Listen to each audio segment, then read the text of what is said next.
नमस्कार दोस्तों। तो कैसे हैं आप लोग? आशा करता हूं आप सभी अच्छे होंगे। आप सभी का स्वागत है आज के इस वीडियो में। तो आज बात करेंगे कि कैसे एक छोटी सी गलती हमारे पूरे जीवन को बर्बाद करके रख देती है। एक समय की बात है, एक राज्य में एक राजा रहता था जो कि बूढ़ा हो चुका था और उसके कोई संतान नहीं थे।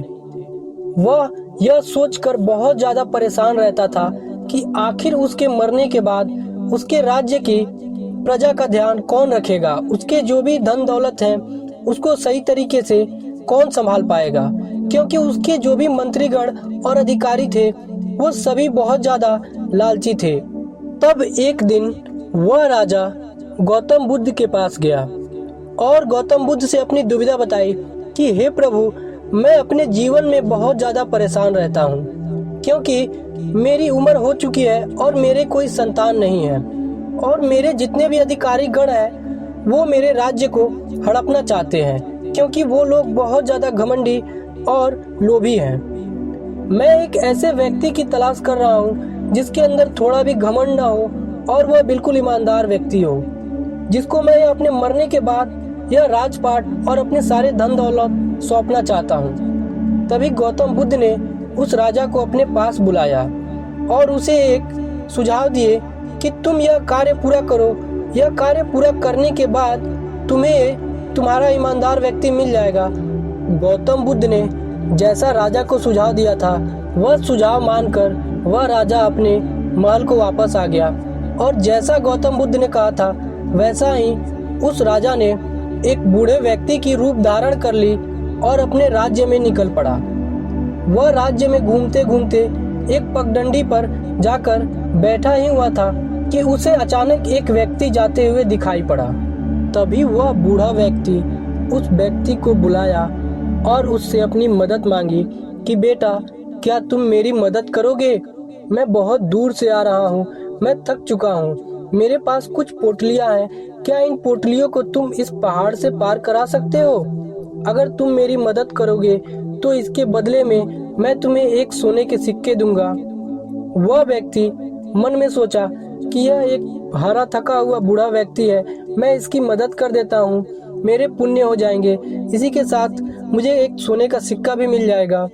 वह व्यक्ति मान गया और उस बूढ़े व्यक्ति से थैले लेकर के पहाड़ की तरफ चल पड़ा। वह व्यक्ति आगे आगे थैले लेकर चलते जा रहा था, उसके पीछे पीछे वह बूढ़ा व्यक्ति अपनी बाकी के सामान को लेकर के चलते जा रहा था।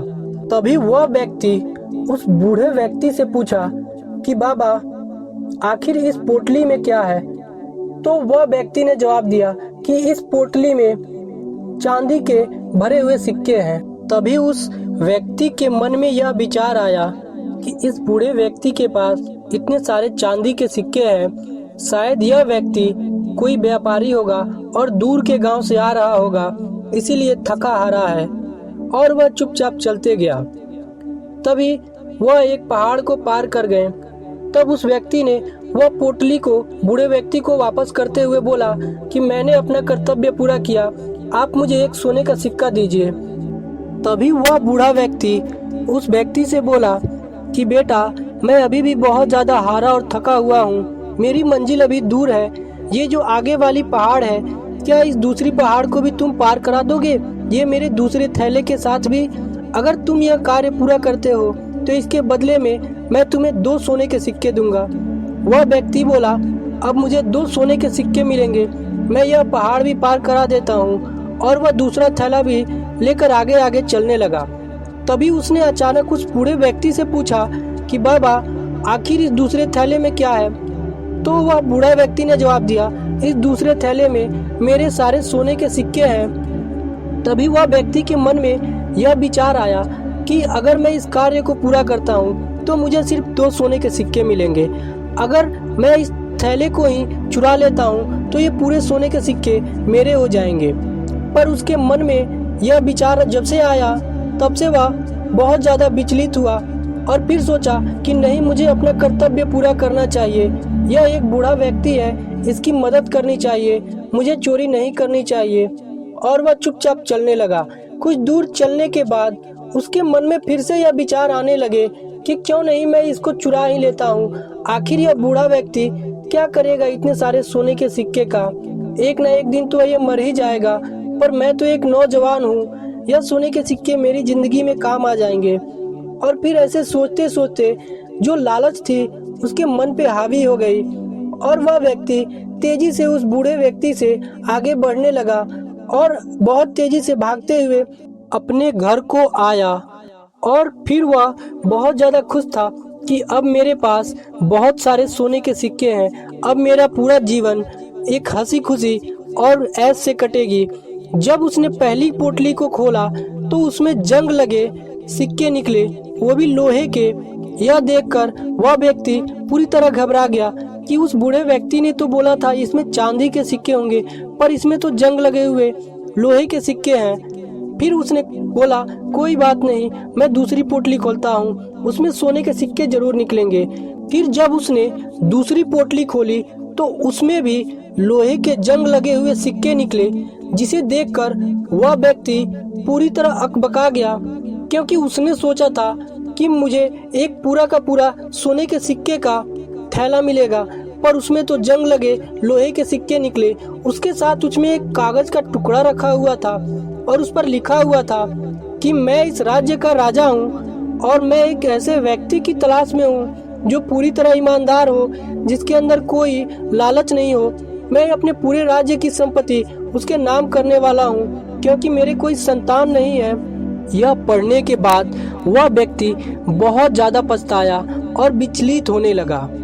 मित्रों, इसी तरह हम भी अपने जीवन में कभी कभार लालच करने लगते हैं, जबकि ईश्वर हमें उससे भी ज्यादा देने वाला होता है। तो इसीलिए हमें अपने जीवन में पूरी ईमानदारी से अपने कर्तव्य को पूरा करना चाहिए।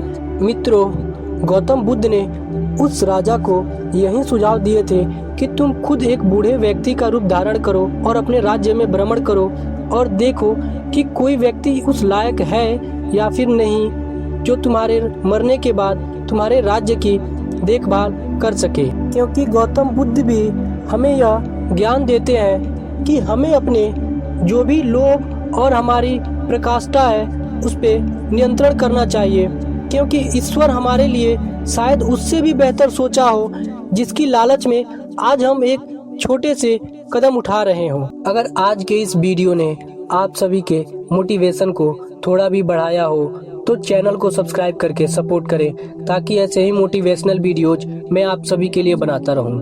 धन्यवाद। जय हिंद, जय भारत।